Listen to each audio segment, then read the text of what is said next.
Vamos, Romanos capítulo 1, versículo 16. Romanos 1, 16.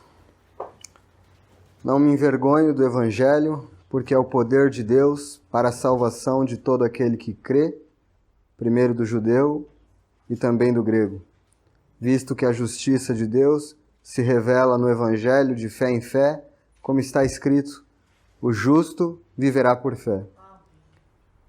Não me envergonho do Evangelho, porque é o poder de Deus para a salvação. Senhor, obrigado por mais essa noite, Senhor. Obrigado por reunir Teu povo.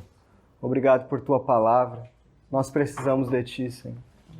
Como sempre, não há outro motivo de estarmos aqui, Senhor, a não ser ouvir Tua gloriosa voz, Senhor.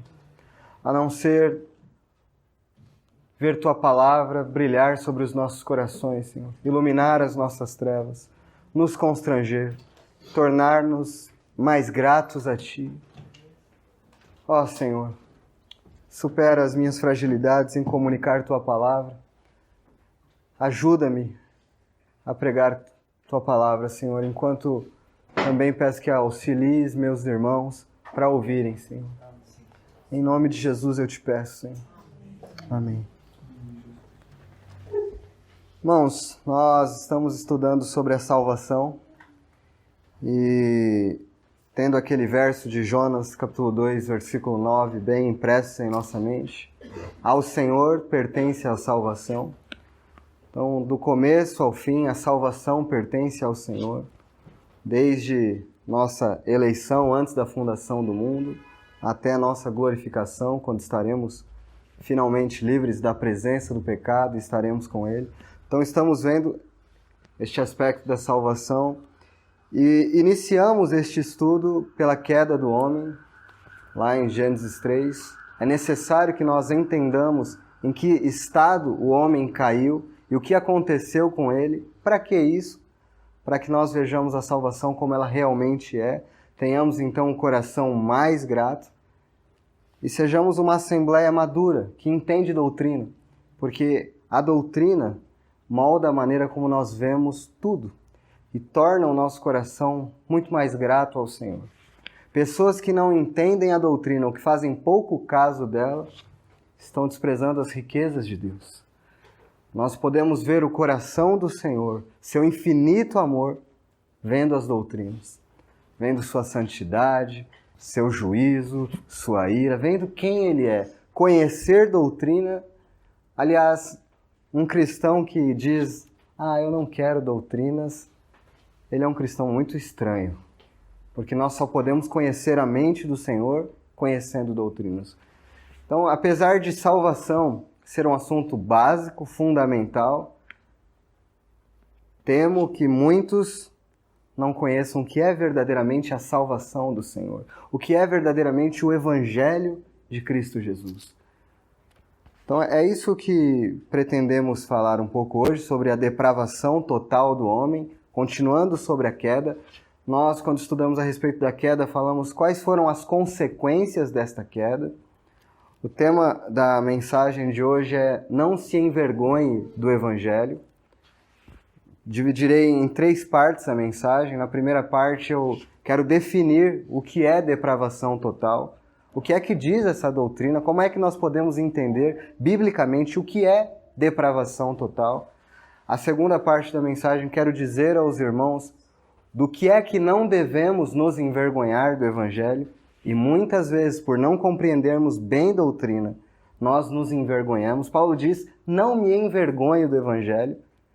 Dificilmente alguém se envergonha do Evangelho que diz Deus amou o mundo de tal maneira que deu seu Filho. Deste Evangelho ninguém se envergonha. Mas o que é que Paulo vai dizer em Romanos que ele diz? Eu não me envergonho. Eu não me envergonho de pregar a mensagem do Evangelho como ela é. Eu não me envergonho de um Deus que diz que o homem é totalmente depravado. Deste Evangelho, Paulo não se envergonha. E por último, irmãos, falar sobre o poder de Deus para a salvação. Então, primeira parte, definir o que é depravação total. A segunda parte, do que é que nós não devemos nos envergonhar. E a terceira parte, o poder de Deus para a salvação. Então, deixe-me definir o que é a depravação total. É claro que este termo, depravação total, nós não encontramos nas Escrituras, mas um conjunto de versículos fundamenta toda esta doutrina. Assim como nós não encontramos na Bíblia a palavra trindade, mas nós conhecemos bem a doutrina da trindade. Então, a doutrina da depravação total, quando nós estudamos a criação de Deus do homem, nós vimos que o homem foi criado bom, à imagem e semelhança de Deus, né? Sendo um ser moral, bom, ainda não caindo em pecado. A doutrina da depravação total diz o seguinte: depois que o homem caiu, ali, em Gênesis 3, no 3º capítulo da Bíblia, já ali, então o homem já era completamente depravado. Assim se tornou logo após a queda. O pecado, a desobediência a Deus, causou nele um estrago total.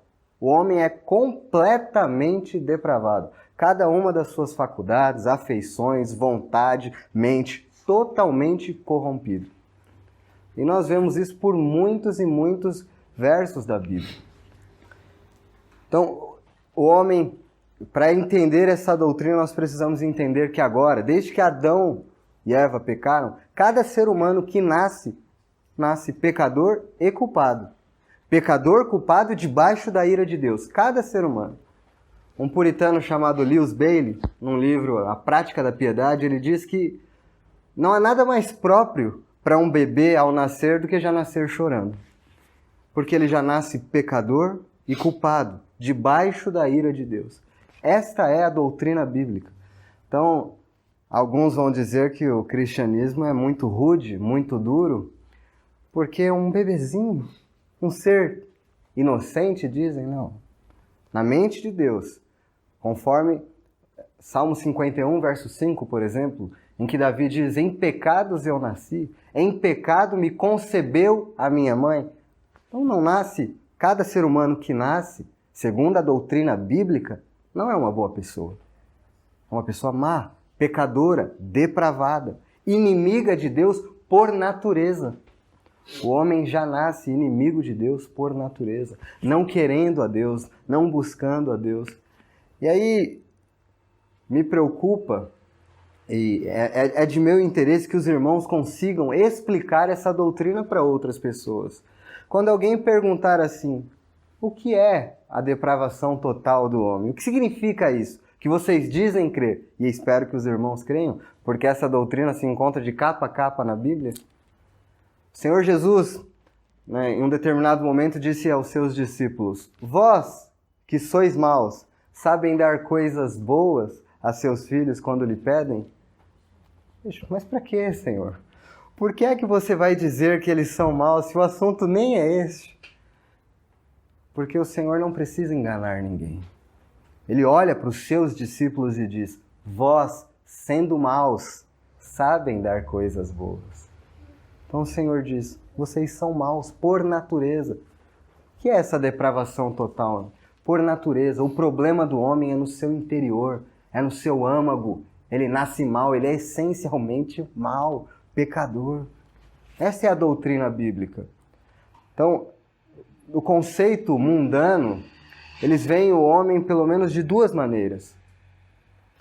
Ou o homem é bom e a sociedade o corrompe, ou o homem nasce neutro, influenciado pelo meio que vive. Ele nasce neutro, nem bom nem mal. Aí, de acordo com o ambiente em que ele vive, ele pode se tornar um homem mau. Mas você já viu que para pregar o evangelho, a maior dificuldade que nós temos é que o homem reconheça que ele é mau? Esta é a maior dificuldade que nós temos. Porque o homem acredita que ele é bom. E a doutrina bíblica, qual é o objetivo dela? Qual é o objetivo de nós aprendermos sobre ela? É porque essa doutrina humilha o homem. Não sobra absolutamente nada para o homem, a não ser dar glória a Deus e depender de Deus. O evangelho pregado hoje em dia é o evangelho voltado e centrado no homem, dizendo que o homem é bom, que o homem pode melhorar a si mesmo. A verdade bíblica da depravação total é que você não tem saída, você não tem jeito, você nasce mal.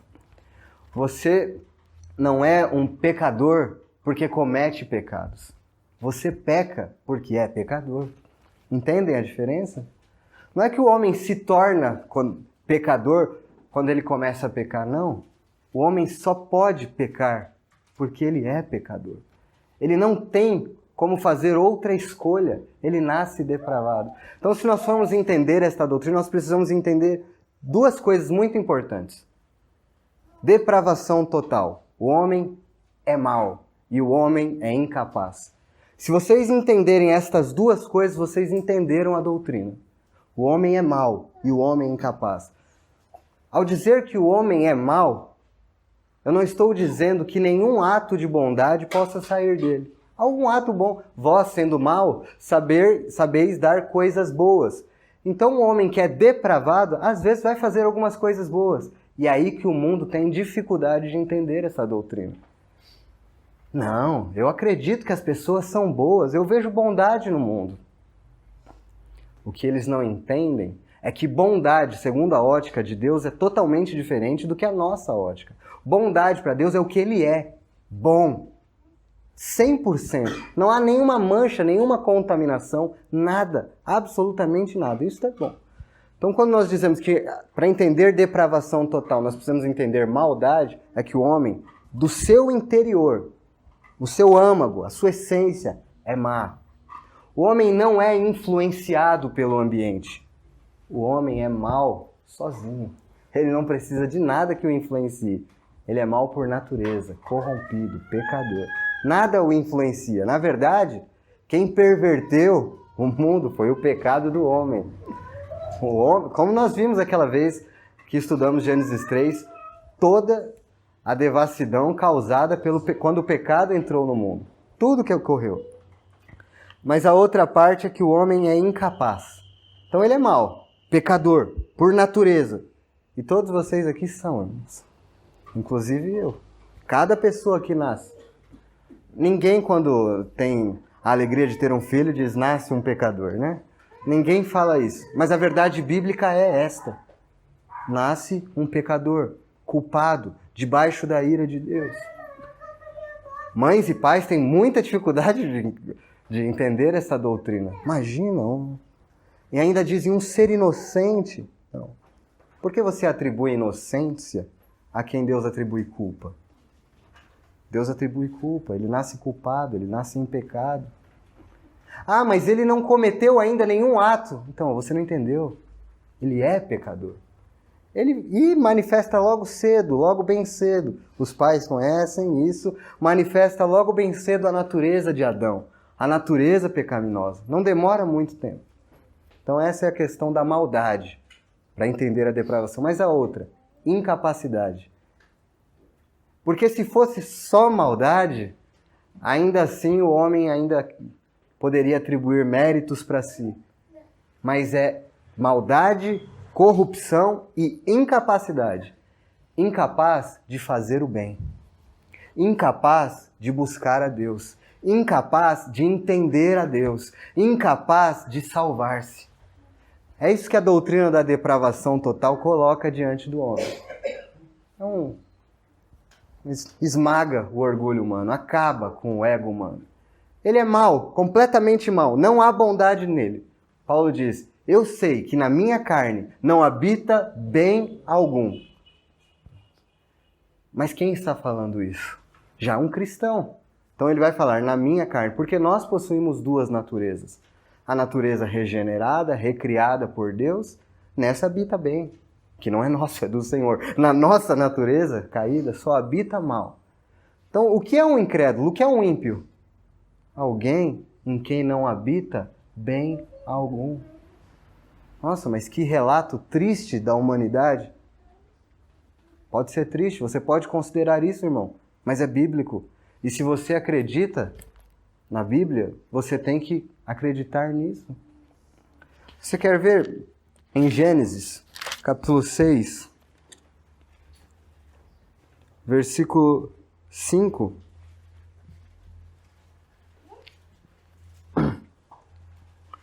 Gênesis 6, versículo 5 diz assim: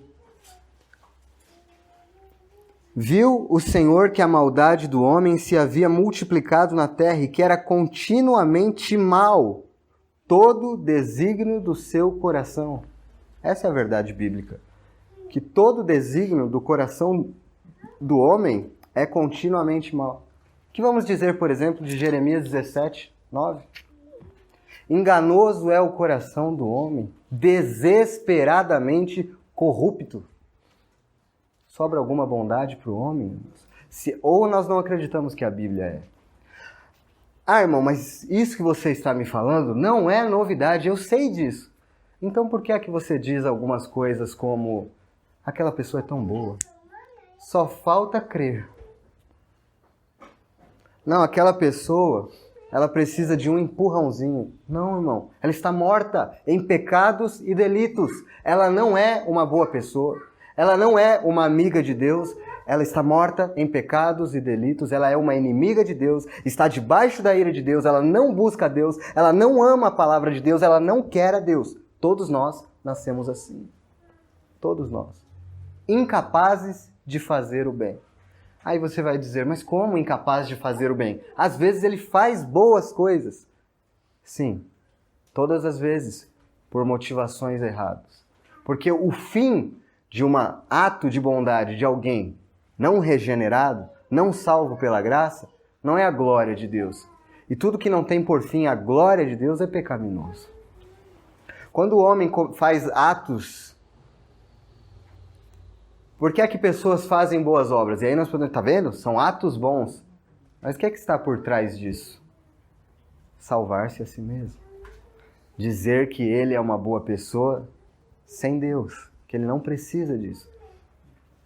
Isso é maldade. Isso é o início do pecado. É ser independente de Deus.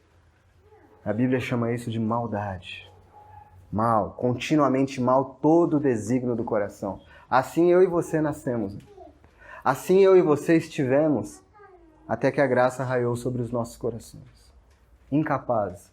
Incapazes de buscar a Deus, eu disse, uma outra incapacidade. Essa doutrina diz isso. Você é incapaz de buscar a Deus. A maioria dos evangélicos não creem nisso. A maioria dos cristãos não creem nisso. As pessoas creem que os homens são capazes de buscar a Deus. Eles são capazes. Não. É uma boa pessoa. Vem, ela é capaz de buscar. Não é. A doutrina bíblica diz que a pessoa está morta em pecados e delitos. Você já viu um morto fazer alguma coisa? Nada. Nada. Absolutamente nada. Incapaz de buscar a Deus. Mas fica confuso, porque é que a Bíblia faz constantes apelos para que as pessoas venham, se elas são incapazes de buscar a Deus? Porque só respondem aqueles que têm a graça de Deus agindo. A Bíblia diz que a carne para nada se aproveita. Ou seja, um homem carnal ele não tem proveito nenhum. É um inútil. E Paulo vai dizer isso em Romanos 3. Se tornaram inúteis. Que relato bíblico sobre a condição humana. Por que a Bíblia é tão clara? É exatamente para isso, irmão. Para não sobrar nada, absolutamente nada para o homem. Toda a glória é a Deus. E o que acontece com um coração regenerado? Ele fica pasmo? Ele fica... Não. O coração regenerado, salvo pela graça, ele adora diante disso. Ele adora porque ele reconhece que era exatamente assim que ele era. Que ele não fez absolutamente nada e que Deus o salvou por graça. Soberana e por sua vontade. Esse o coração grato a Deus. O coração que tem entendido doutrina bíblica sadia, louva a Deus, engrandece a Deus por causa disso. Se torna um coração grato. Fica chorando o tempo todo. É verdade. Porque isso constrange o nosso coração, esse amor de Deus. Agora, eu disse que ele é incapaz de buscar a Deus, mas incapaz de entender a Deus. Aí você vai me dizer, mas se essa doutrina é bíblica, por que é que você prega o Evangelho? Se a pessoa é incapaz de buscar, se a pessoa é incapaz de entender, de onde eu estou baseando isso? A Bíblia diz, não há quem busque a Deus, não há quem entenda, nenhum sequer. Nenhum. Isso não é da minha cabeça. Isso é doutrina bíblica. Não há quem entenda, não há quem busque a Deus. Absolutamente nenhum. Todos se extraviaram, todos se desviaram do caminho. Todos, todos. Sem exceção. Então por que pregamos o Evangelho, afinal de contas? Porque Deus quis assim. Deus deseja que preguemos o Evangelho. Ele quis assim. É assim que Ele quis manifestar a sua glória e graça. Ele quis assim. E o que acontece quando pregamos o Evangelho? O pregador convence? Por sua oratória? Por sua capacidade, seus pensamentos? Ou porque ele é muito emotivo enquanto prega? Isso convence? Não, absolutamente. Só a graça de Deus. A Bíblia diz, sem fé é impossível agradar a Deus. Certo? Quem é que dá fé ao homem? A fé é dom de Deus, não vem de vós. Então os homens, eles são incapazes de buscar, de entender, incapazes de agradar a Deus. Entende? Completamente incapazes. Eles estão nulos, mortos, incapazes. Essa é a doutrina bíblica. Depravação total. O homem é incapaz. Então, se Deus não agir na salvação do homem, ela não ocorre, ela não acontece. Deus precisa agir. E agora, irmãos, essa doutrina é fundamental para entendermos todas as outras que nós vamos estudar. Porque se é assim, e se você crê que é assim, que o homem é mau, completamente mau, que ele não busca Deus, que ele não entende Deus, que ele não só não busca, não entende, ele é inimigo de Deus, ele não quer a Deus. Se é assim, só assim você vai entender as outras doutrinas que acompanham essa, como, por exemplo, a eleição de Deus.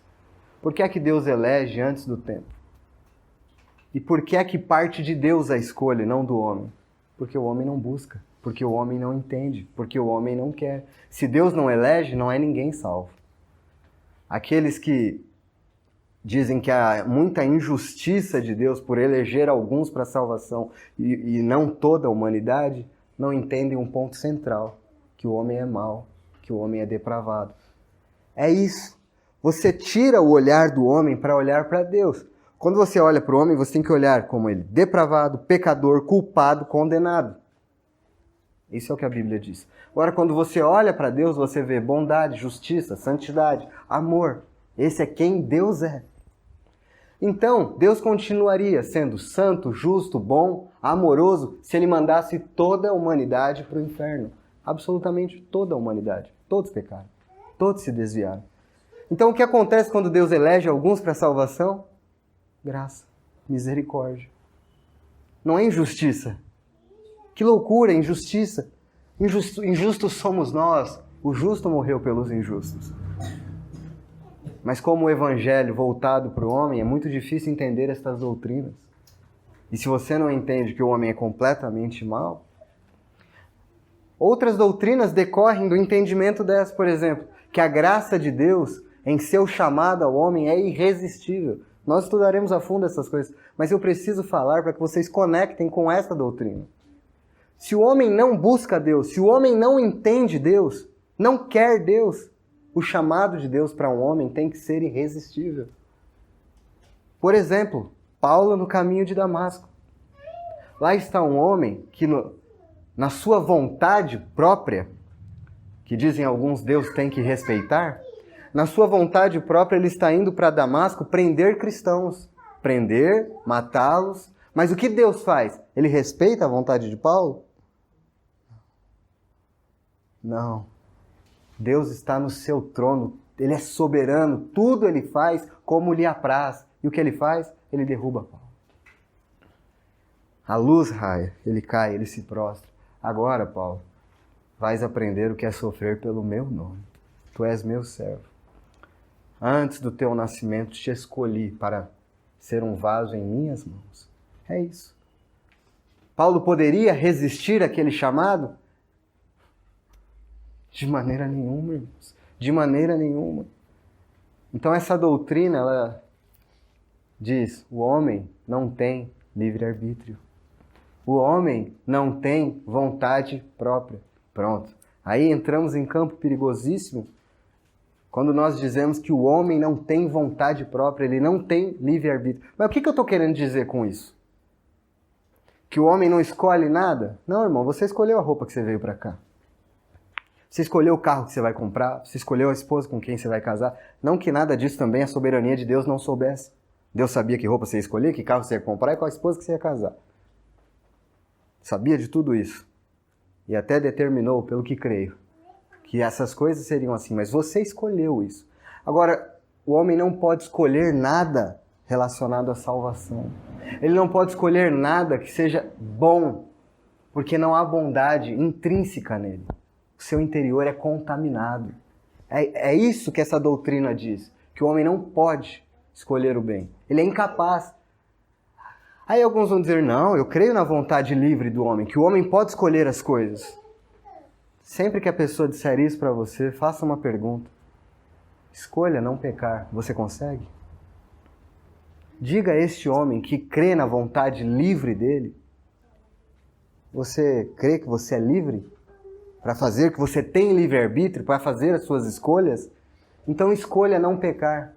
O homem consegue ficar sem pecar? Não, ele não consegue. Então ele não é livre, ele é escravo do pecado. É isso que essa doutrina diz. Você é escravo do pecado, totalmente depravado. Está claro, irmãos, o que essa doutrina diz? Há muitos e muitos versículos, e depois posso passar aos irmãos que comprovam isso. São vários. Desde o nascimento, nascemos pecadores, culpados, condenados. Nosso coração é completamente depravado. Todo desígnio do coração humano é continuamente mal. Não há nenhum bem sequer na carne humana, nada. A carne para nada se aproveita. Muitos e muitos e muitos versículos.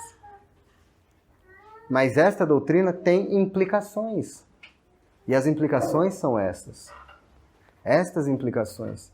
Que o homem não pode buscar, então Deus precisa agir. Que o homem não tem livre-arbítrio. Todas estas doutrinas quebram o orgulho humano, a altivez humana. Ele não tem o que fazer. Ele não tem o que fazer. Eu passo então, irmãos, era só para explicar, tentar definir com os irmãos, espero que tenha sido claro, o que é a depravação total do homem, o que significa isso. Mas a próxima parte da mensagem, vou para a segunda parte agora, é não se envergonhe do Evangelho. Nós temos aberto para reuniões evangelísticas.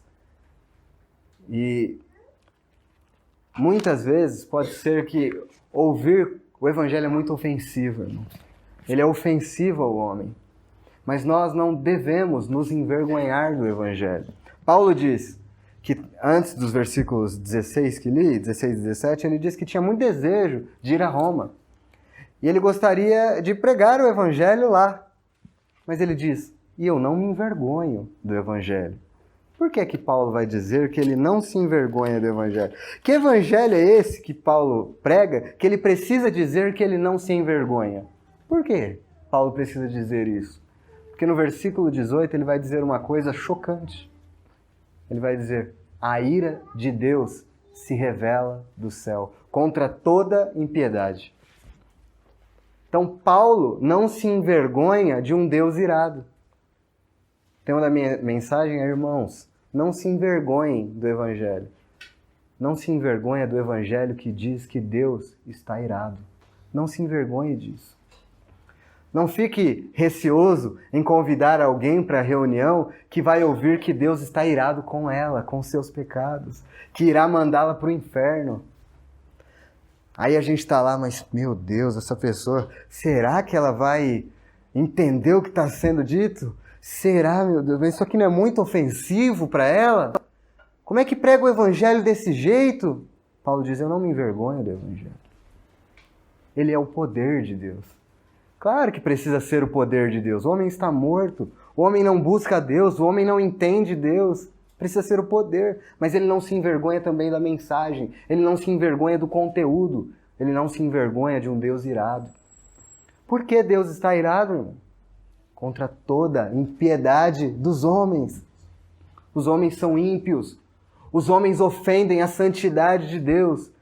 E Paulo vai dizer, ele começa a sua exposição inicial do Evangelho, não é Deus amou o mundo, é Deus está irado. Por quê? A Bíblia diz que Deus amou o mundo. Isto é verdade.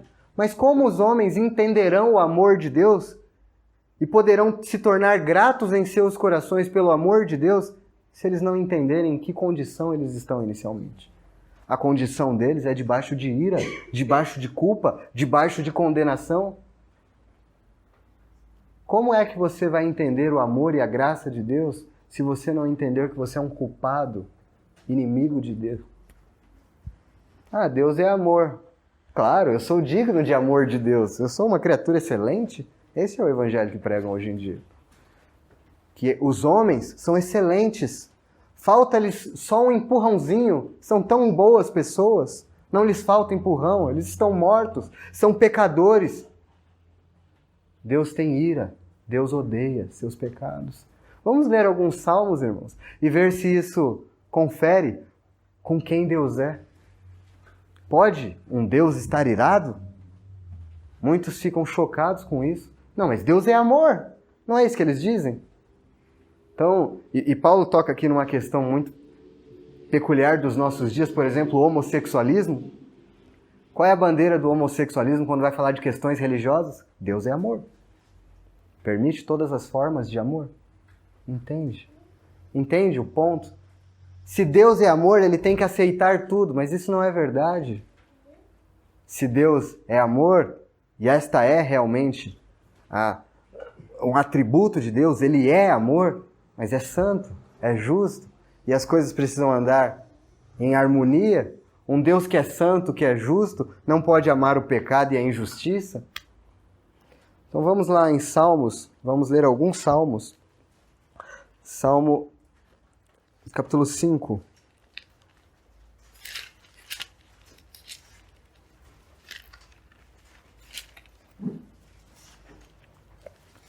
Vamos ler do versículo 3 ao 7. Salmo 5, de 3 a 7. Diz assim: De manhã, Senhor, ouves a minha voz, de manhã te apresento a minha oração e fico esperando. Pois tu não és Deus que se agrade com a iniquidade, e contigo não subsiste o mal. Os arrogantes não permanecerão à tua vista. Aborreces a todos os que praticam a iniquidade. Tu destróis os que proferem mentira. O Senhor abomina ao sanguinário e ao fraudulento. Porém eu, pela riqueza da tua misericórdia, entrarei na tua casa e me prostrarei diante do teu santo templo no teu temor. O que esse salmo diz, irmão? É um Deus que ama a todos e que tá tudo bem, não importa o que está acontecendo, tá tudo certo, não, afinal Deus é amor, faz o que você quiser. Não. É um Deus que vai condenar, um Deus que os arrogantes não vão permanecer diante dele, um Deus que destrói aqueles que proferem mentiras. Esse é o Deus da Bíblia. Um Deus que se ira contra o pecado. Pode ser chocante, mas talvez se não é este Deus que nós criamos um ídolo. Porque o Deus bíblico é este. Este é o Deus bíblico. O Deus que odeia o pecado. O Deus que se ira todos os dias. Este é o próximo versículo que nós veremos. Agora, é impressionante o versículo 7. Porém eu, pela riqueza da tua misericórdia, entrarei na tua casa. Este é um cristão, irmão. Nós somos salvos pela riqueza da misericórdia de Deus. E quem é que enxerga a riqueza da misericórdia de Deus? Aquele que enxerga também a terrível ira de Deus contra o pecado. É preciso enxergar isso. Salmo 7, versículo 11.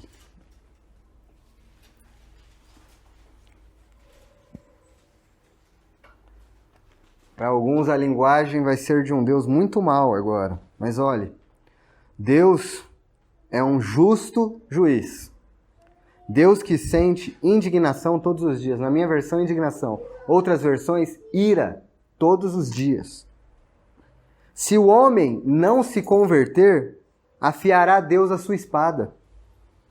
Já armou o arco, tem-no pronto para ele, preparou já instrumentos de morte, preparou suas setas inflamadas.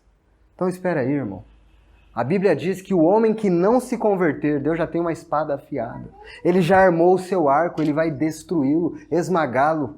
enfiar a sua espada. Esta é a ira de um Deus santo. Meu Deus, este Deus não se ouve muito falar. Este Deus irado, este Deus justo, porque aqui qual é o atributo? A justiça. Deus é um justo juiz. Esse atributo não pode ser negligenciado de Deus. Ele continua no 14. Eis que o ímpio está com dores de iniquidade, concebeu a malícia e dá à luz a mentira. Abre e aprofunda uma cova e cai nesse mesmo poço que faz. A sua malícia lhe recai sobre a cabeça e sobre a própria mioleira desce a sua violência. Eu, porém, renderei graças ao Senhor segundo a sua justiça e cantarei louvores ao nome do Senhor Altíssimo. Toda vez o salmista termina assim, né, irmão? Então ele fala sobre a justiça, sobre a ira, sobre a justa ira de Deus, sobre Deus afiando uma espada, preparando o seu arco, e ele diz, eu louvarei a Deus, eu louvarei a sua justiça. Você já viu o que acontece no céu quando nós lemos Apocalipse? Quando se derramam as taças da ira de Deus? O céu entra em louvor, em adoração a Deus. Por quê, irmão? Porque é justo que Deus derrame a sua ira sobre toda a humanidade. E aí é que nós vemos a graça dele salvar pecadores como nós. Irmão, quanto mais alta for essa visão tua a respeito de quem Deus é, mais humilhado, constrangido e grato vai ser o seu coração. Você não vai entender a salvação se você não entender este Deus santo, justo e bom. Não vai. Seus pensamentos... E nós nunca, irmãos, compreenderemos aqui completamente, mas temos que compreender tudo que está exposto para nós. Porque quando nós chegarmos lá, irmãos, e vermos aquele Deus santo, só porque nós seremos glorificados é que poderemos estar na presença dele. É inconcebível para nós este Deus tão santo, justo. Nós não fazemos noção, nós vemos aqui como por espelho. Lá nós veremos como ele é realmente. Mas aqui nós temos a Bíblia nos mostrando seus atributos. Um Deus, a ira de Deus se revela do céu. É assim o Evangelho, irmão. Não se envergonhe disso. Não se envergonhe. Não se envergonhe de pregar assim. Esta mensagem foi banida dos nossos dias. E o que aconteceu, irmão? Não se tem conversão verdadeira, irmão. Se você nega a mensagem verdadeira, é o Evangelho que é o poder de Deus, irmão. É o Evangelho, não é a autoajuda, não é a autoestima. Não é o Deus se tornando um sócio, é o Evangelho que é o poder de Deus. Se as pessoas não ouvirem a verdadeira mensagem, elas não podem estar verdadeiramente salvas, irmão. Então tá cheio de gente que diz que é cristão, mas que não é. Nós precisamos ser firmes em afirmar essas coisas. Vamos ao último salmo, irmão. Salmo 11.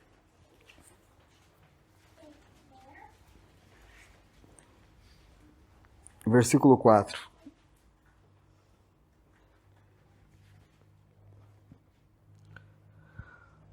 O Senhor está no seu santo templo. Nos céus tem o Senhor o seu trono. Os seus olhos estão atentos. As suas pálpebras sondam os filhos dos homens. O Senhor põe à prova ao justo e ao ímpio, mas ao que ama a violência, a sua alma abomina, ou abomina. Fará chover sobre os perversos, brasas de fogo e enxofre, e vento abrasador será a parte do seu cálice. Porque o Senhor é justo, ele ama a justiça, os retos lhe contemplarão a face. Mais uma vez, irmão, é o mesmo teor. É o mesmo teor, o Senhor ama a justiça. Não há espaço para ele. Ele abomina, sua alma abomina a iniquidade. E aquela frase muito conhecida que Deus ama o pecador, mas ele só não gosta do pecado. Mentira, irmãos. É mentira isso. A Bíblia não diz isso. A Bíblia diz que Deus odeia o pecado e o pecador. É o pecador que ele manda para o inferno. É o pecador com quem ele executa a sua justiça. É contra aquele que não se converte, que ele já preparou a sua espada afiada e seu arco. Ele odeia tanto o pecado quanto o pecador, irmãos. Tudo mentira isso. Tudo é um evangelho voltado para o homem, para a gente ser amiguinho das pessoas. As pessoas ofendem a Deus o tempo inteiro, irmãos. Nós ofendemos a Deus em nossos pecados. Nós queremos massagem. Estas mensagens que massageiam o ego das pessoas. Não, irmãos. Não se envergonhe do evangelho que enfia a espada no coração dos homens. Essa espada. Essa espada. Essa espada que diz que os homens são pecadores. Não se envergonhe, irmãos. Não se envergonhe. Não achem que a mensagem do evangelho é pesada demais. Ela não é. Ela é verdadeira. Pesados demais são os pecados dos homens que Deus está irado, está aborrecido, derramará enxofre e fogo sobre a cabeça destes homens. Fogo e enxofre que nós merecíamos. Nós, cada um de nós. Mas Ele teve misericórdia de nós. Por graça Ele nos salvou. A justiça do Evangelho se revela de fé em fé. Paulo diz que porque esta é a questão do Evangelho. Se Ele é um Deus que abomina o mal, como pode justificar pecadores como nós? Porque Ele teve que punir seu Filho. Porque o Filho de Deus recebeu a ira na cruz do Calvário. A ira que era minha e era sua. Este é o Evangelho. Este é o Evangelho. Mas o pecador que não está consciente de sua situação, como ele pode ser grato a Deus? Você já viu cristãos que têm dificuldades com mensagens exortativas? Cristãos que têm dificuldade em ouvir que são pecadores? Que estranho, irmão. Será que são verdadeiramente cristãos tais pessoas? Que estranho. Porque esse é o início do Evangelho. É o início da mensagem. A ira de Deus se revela. A ira contra quê? Contra toda impiedade. Contra o pecado. É assim que inicia o Evangelho. É assim que Paulo diz. Não me envergonho. Do que mais nós não temos que nos envergonhar? De um Deus que revela quão depravado o homem é. Vamos voltar a Romanos. De um Deus que faz um relato tão preciso da natureza humana. Nós não devemos nos envergonhar disso. E se isso te ofende, irmão, se alguma destas coisas que eu falo te ofende, sonde seu coração. Sonde seu coração e se arrependa. Porque isso não deve ofender a nós. Esta é a verdade bíblica. Não deve ofender a nós. Não mais, porque fomos regenerados. Nós não devemos nos envergonhar de um Deus que declara que todos nós somos completamente depravados. Então diz assim: e por haverem desprezado o conhecimento de Deus, o próprio Deus os entregou a uma disposição mental reprovável, para praticarem coisas inconvenientes, cheios de toda injustiça, malícia, avareza e maldade, possuídos de inveja, homicídio, contenda, dolo, malignidade, sendo difamadores, caluniadores, aborrecidos de Deus, insolentes, soberbos, presunçosos, inventores de males, desobedientes aos pais, insensatos, pérfidos, sem afeição natural e sem misericórdia. Ora, conhecendo eles a sentença de Deus, de que são passíveis de morte os que tais coisas praticam, não somente as fazem, mas também aprovam os que assim procedem. Veja a lista. Né? Paulo está dizendo: assim é o homem. E eu não me envergonho do Evangelho que diz que o homem é assim, depravado. Eu conversava com o irmão Franklin, este verso 32, diz assim: ora, conhecendo eles a sentença de Deus, de que são passíveis de morte os que tais coisas praticam, não somente as fazem, mas também aprovam os que assim procedem. Na primeira reunião evangelística, irmãos, nosso tema foi evitem o inferno. E foi dito muitas vezes sobre pecados específicos, bebedeira e estas coisas, que levariam o homem ao inferno. Um rapaz que o irmão Franklin convidou 20 minutos após a reunião, estava postando uma foto com um uísque na mão e se divertindo. Sabe por quê? Porque o homem é completamente depravado, ele não entende a Deus. E ele, conhecendo eles a sentença de Deus, conhecendo a sentença, você vai para o inferno, conhecendo, ouvindo a sentença de Deus, de que são passíveis de morte os que tais coisas praticam, não somente as fazem, mas também aprovam os que assim procedem. É isso.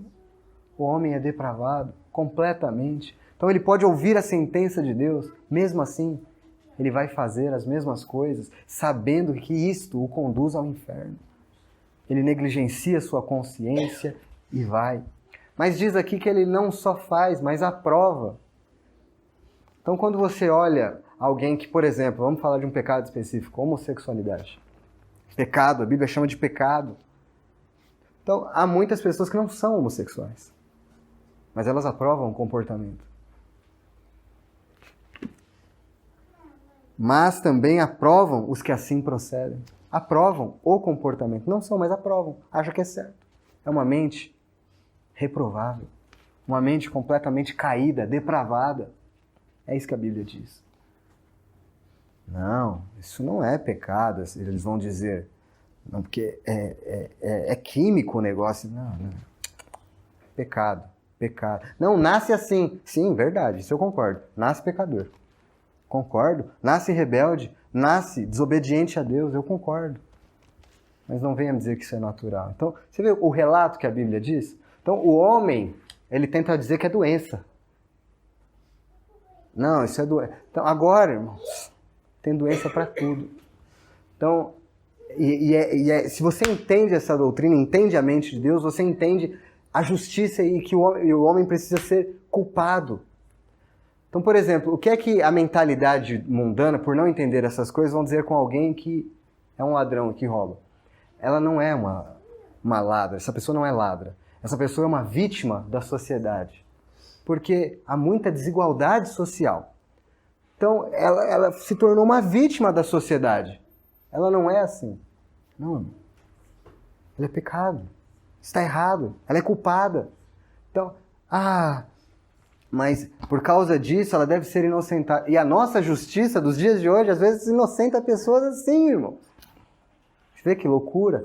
O homem está completamente depravado, irmão.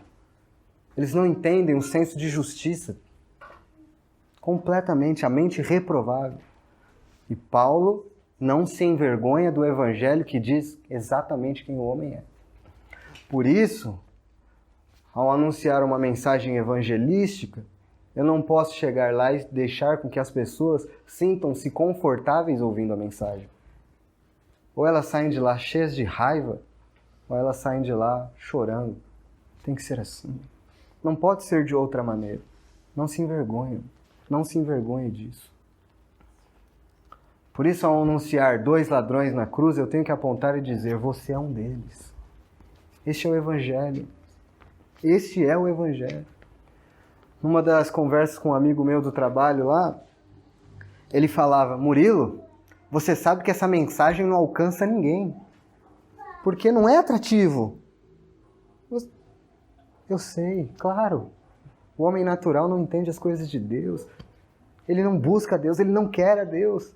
Ele é bom. Ele acha que ele é bom. Não atinge mesmo, irmão, se não for pela graça de Deus. Mas nós vamos mudar a mensagem? Não. Não se envergonhe do Evangelho. Não se envergonhe. Mas o que as pessoas vão pensar se eu falar isso? Tá vendo? Você se preocupa muito com o que as pessoas vão pensar, ao invés de se preocupar com a glória de Deus. Tá errado, irmão. Tá errado. Nós temos que nos preocupar com a glória de Deus, o nome dele, a verdade de Deus. As pessoas passam a vida inteira ofendendo a Deus. Deixem que se ofendam ao ouvir a mensagem do Evangelho. Isso é uma frase de John MacArthur. Elas passam a vida inteira ofendendo a Deus. Do que mais não devemos nos envergonhar, irmão? Então nós não devemos envergonhar de um Deus que está irado, justamente irado. Não devemos nos envergonhar de um Deus que diz que o homem é completamente depravado. E não devemos nos envergonhar de um Deus que diz que todos estão debaixo do pecado. Não devemos nos envergonhar disso. Mas eu não me envergonho dessas verdades bíblicas. Então, não passa a mão na cabeça do pecador, não. Diz a verdade para ele. Diz a verdade. Não fica floreando, não.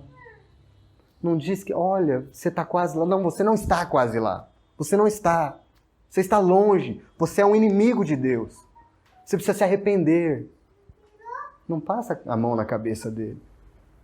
Você vai fazer com que este chegue até a presença de Deus e seja mais um daqueles cristãos orgulhosos e presunçosos.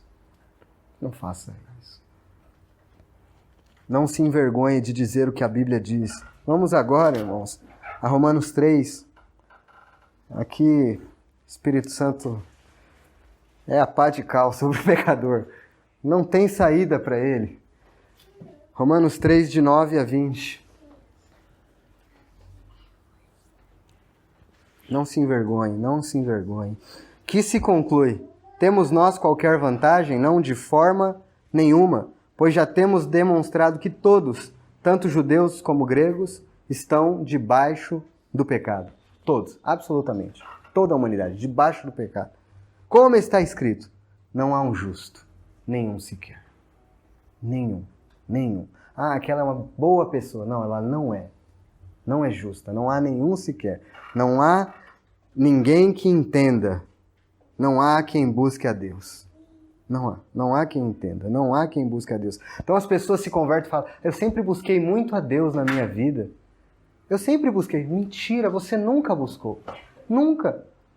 Ou a sua experiência é aqui a verdade, ou a Bíblia é mentira. A Bíblia diz que ninguém busca a Deus. Absolutamente. Ninguém. Você foi buscado. Deus o encontrou em um tremendo lamaçal de pecado, com o qual você não conseguia sair de hipótese nenhuma de lá. Nenhuma. Você não busca a Deus. Todos se extraviaram. A uma se fizeram inúteis. Que linguagem forte. Inúteis. Não há quem faça o bem. Não há nenhum sequer. Irmão, é só não há, é nenhum sequer, não há, nenhum sequer, não abre espaço para nada. Versículo 13. A garganta deles é sepulcro aberto. Com a língua urdem veneno, urdem engano, veneno de víbora está nos seus lábios. A boca eles têm cheia de maldição e de amargura. Vamos juntar isso aqui, com a palavra de Jesus, que diz, a boca fala do que o coração está cheio. Então Paulo diz aqui que todos estão nesta condição, certo? Então, o coração do homem está cheio disso, cheio de veneno, cheio de engano. Este é o coração humano, completamente depravado. E este era o seu coração, antes de Cristo. Mesmo que você não tenha sido a você anunciado um evangelho tão claro como esse que está sendo dito aqui pelo apóstolo Paulo, este era você antes de crer no Senhor. Exatamente assim. Vamos abrir lá em Mateus 15, 18.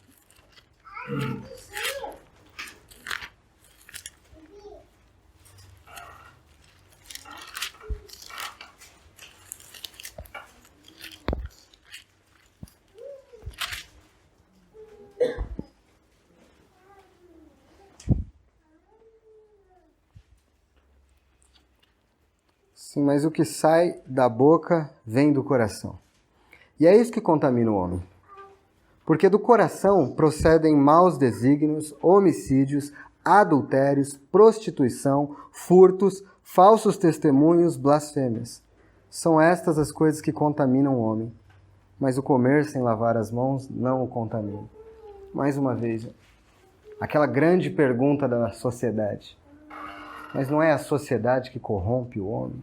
Não é a sociedade que contamina o homem? O homem nasce bom, mas ele é contaminado pelo meio em que vive.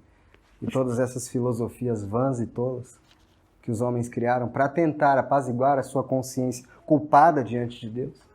O Senhor diz não. O que contamina não são os seus atos externos. Seus atos externos só mostram o seu interior podre, caído, contaminado, corrompido. É do seu interior.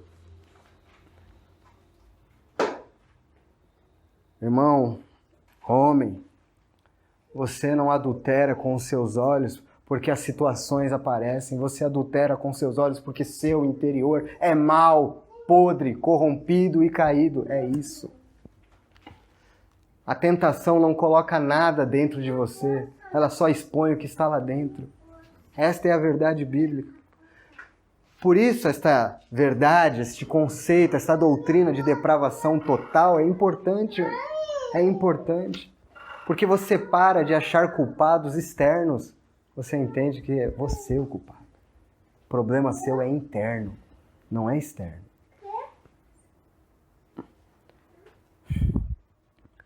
Do que mais não devemos nos envergonhar? Vamos voltar lá para Romanos, onde estávamos, capítulo 3. Eu já vou chegando no fim da mensagem.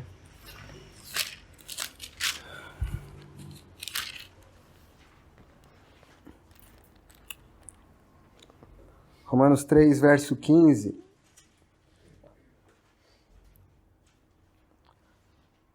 Nós lemos até o 14, chegamos ao 15. São os seus pés velozes para derramar sangue.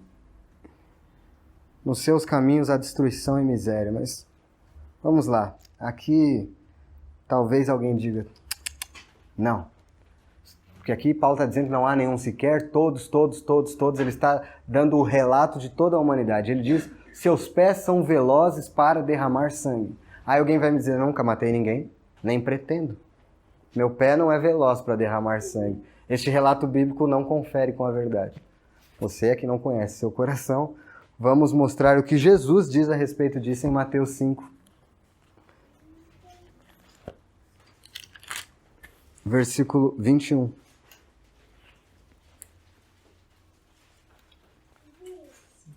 Mateus 5, 21.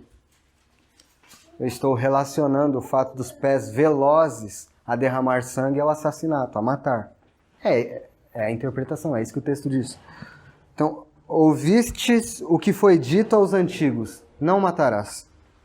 E quem matar está sujeito a julgamento.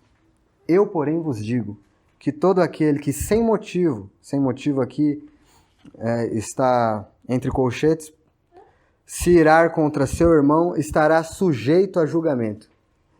E quem proferir um insulto a seu irmão estará sujeito a julgamento do tribunal. E quem lhe chamar tolo estará sujeito ao inferno de fogo. Vamos lá, irmão. Você vai me dizer, não, eu não mato ninguém. Meus pés não são velozes. Tá, e quando alguém te fecha no trânsito, você se ira? O que Jesus está dizendo? Que você é um assassino em potencial. Um assassino, esses sentimentos estão lá dentro de você. Este é seu coração contaminado. Você é um assassino. Forte? Irmão. Essa é a doutrina bíblica. Por isso, quanto mais entendo meu estado pecaminoso e minha depravação, mais grato eu sou por uma salvação tão grandiosa como essa. Mais grato. Mais grato. Porque eu entendo quem eu sou, de onde Ele me tirou. Claro que ninguém gosta de ouvir isso, você é um assassino.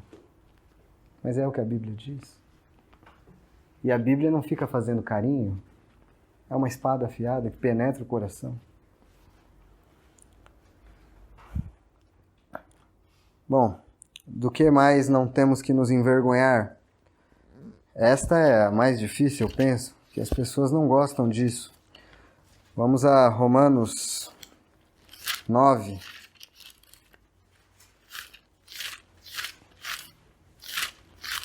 Nós não devemos nos envergonhar de um Deus que tem misericórdia de quem Ele quer ter. Vou começar do versículo 13. Romanos 9, versículo 13. Como está escrito, amei Jacó, porém me aborreci de Esaú. Que diremos, pois? Há injustiça da parte de Deus? De modo nenhum.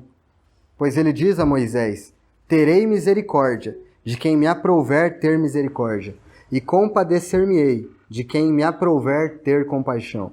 Assim, pois, não depende de quem quer ou de quem corre, mas de Deus usar sua misericórdia. Espera aí ficou complicado. Ele usa misericórdia com quem Ele quer. Não depende de quem quer ou de quem corre, mas Ele utilizar. Mas esse Deus não é justo. Esse Deus não é justo porque Ele não dá condições iguais para todos. É os argumentos que vão utilizar. Mas ele tem misericórdia só. Os 2 ladrões na cruz, só um se arrependeu, o outro não. O outro, esse Deus não é um Deus bom. Sabe de onde parte seu ponto de vista errado? Que você não entende que o homem é depravado.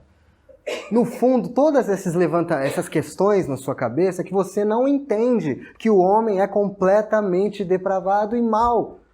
Você pode estar ouvindo a noite inteira, mas quando chega na hora de algumas coisas que você vê, falar de alguém da sua família, indo para o inferno, e você olha e fala, não é justo, Deus, é uma pessoa tão boa, tá vendo? Você não entende. Você não entende que o homem é completamente depravado. Não existem boas pessoas. Não existem, absolutamente não existem. Essa doutrina tem que me fazer dizer para meu pai e para minha mãe, se vocês não se arrependerem, vocês vão para o inferno, vocês são pecadores, vocês são maus. É a Bíblia, é a palavra da verdade. É o que ela diz. Agora, não depende de quem quer. Tá vendo? Olha aí. Ali uma pessoa que quer buscar a Deus não vai ser aceita. Você não entende. Ninguém busca a Deus. Ninguém entende, ninguém quer. É isso que as pessoas ficam irritadas com a doutrina da eleição, que nós estudaremos posteriormente. Elas ficam irritadas. Não, mas isso não é justo. Se uma pessoa quiser buscar a Deus, quer dizer que ela não vai ser aceita porque ela não é eleita? Não, irmão, você não entende. Ela nunca busca Deus, ela não entende, ela não quer, ela é depravada, ela é caída, ela não quer. Deus precisa manifestar seu amor e sua graça e tocar nos corações dos homens. Eu não me envergonho do Evangelho. Eu não me envergonho do Evangelho que diz estas coisas. Nem vocês devem se envergonhar de um Deus que é irado. Não se envergonhem, irmãos, de um Deus que é irado. Não se envergonhem de um Deus que coloca o homem tão lá para baixo. Se pudesse descer mais, descia. Porque o homem é caído, é depravado, é mau. Não se envergonhe de um Deus que diz que o homem toda a humanidade está debaixo do pecado. Não se envergonhe. Não se envergonhe de um Deus que tem misericórdia de quem Ele quer ter. Não se envergonhe. Aliás, faça como Paulo. Faça como Paulo faz em Romanos 11:33. Porque é isso que a verdadeira doutrina faz com o coração de um homem. É este homem que vai dizer para Timóteo: eu que noutro tempo fui blasfemo, insolente, perseguidor da igreja, um pecador depravado, este fui eu. Eu sou hoje o principal dos pecadores, que vai dizer: ó profundidade da riqueza, tanto da sabedoria como do conhecimento de Deus, quão insondáveis são os seus juízos e quão inescrutáveis os seus caminhos. Quem, pois, conheceu a mente do Senhor? Ou quem foi o seu conselheiro? Ou quem primeiro deu a ele para que lhe venha a ser restituído? Deixa eu fazer esta pergunta de novo. Quem primeiro deu alguma coisa a Deus para que ele restitua algo? Você acha que Deus deve alguma coisa aos homens, irmão? Nada! Nada! Por isso é que Paulo louva. Quem deu primeiro a ele? Quem pode? Deus não deve nada aos homens, mas Ele manifesta seu amor por graça e misericórdia. Assim manifestou por nós. Isto é o Evangelho. Este é o Evangelho. Não há outro Evangelho. E se alguém pregar outro Evangelho, que seja maldito, que seja anátema. É o que a Bíblia diz. Porque dele, e por meio dele, e para ele são todas as coisas. A ele, pois, a glória eternamente. Amém. Não é para o homem, é para Ele, para louvor da sua glória, porque Ele elege homens para louvor da sua glória e graça. Porque Ele chama pecadores para mostrar sua bondade, sua graça, sua infinita misericórdia. Porque é que Ele condena ímpios ao inferno para mostrar sua justiça, sua ira, sua santidade. Tudo é para Ele, para a glória dEle, bendito seja o seu nome. Não é para nós, irmãos. Não é para nós, e nós não nos envergonharemos de pregar um evangelho que é exatamente assim. Exatamente assim. Não me envergonho do evangelho que diz estas verdades. Por quê? Porque ele é o poder de Deus para a salvação. Eu quero concluir, irmãos, falando sobre o poder de Deus, e é bem breve, porque o tempo avançou. 2 Coríntios capítulo 4, versículo 6. Não me envergonho do Evangelho, porque ele é o poder de Deus para a salvação de todo aquele que crê. 2 Coríntios capítulo 4, versículo 6 diz assim: porque Deus que disse, das trevas resplandecerá a luz, Ele mesmo resplandeceu em nosso coração para a iluminação do conhecimento da glória de Deus na face de Cristo. O que é que Paulo compara a conversão e iluminação de um homem? A que poder Paulo compara? Ao poder que Deus utilizou quando só havia trevas e disse: haja luz. E houve luz. Assim é o coração humano, densas e densas trevas, profundas, mas resplandece quando Deus diz: haja luz. Então nós podemos nos juntar a muitos homens em toda a história, como aquele cego de João 9. De uma coisa eu sei, eu era cego e agora vejo. Posso me juntar a Agostinho e dizer: o teu grito de amor rompeu a surdez do meu coração, dos meus ouvidos. Posso me juntar a tantos e tantos que dizem: nunca busquei, tu buscaste a mim. Só posso me gloriar na cruz de Cristo. Este é o poder de Deus. Poder de Deus para a salvação. Eu era cego e agora vejo. Eu era surdo, agora ouço. Eu era morto, agora vivo. E a vida que agora vivo, viva pela fé no Filho de Deus. Este é o Evangelho. Não nos envergonhemos dele. É o poder de Deus para a salvação. Senhor, quero te agradecer porque teu Evangelho é glorioso, Senhor. Tenho tentado expor aos irmãos a doutrina da depravação total. E não sei o quanto eu pude ser claro esta noite, Senhor, mas peço que tenha misericórdia, Senhor, para que cada coração e mente aqui possam entender esta doutrina, Senhor. Isso não é teoria, isso muda corações e vida. Então ajuda, Senhor, esta assembleia local a ser uma assembleia madura em doutrina, entender a condição caída do homem, depravada, manifestar maior gratidão a Ti. Obrigado, Senhor, porque o Teu poder nos tirou das trevas, Senhor, porque o Teu poder fez de mortos em pecados e delitos pessoas novas, novas criaturas, regeneradas, nascidas de novo, pelo mesmo poder que disse: haja luz e houve luz. Obrigado, Senhor. Amém.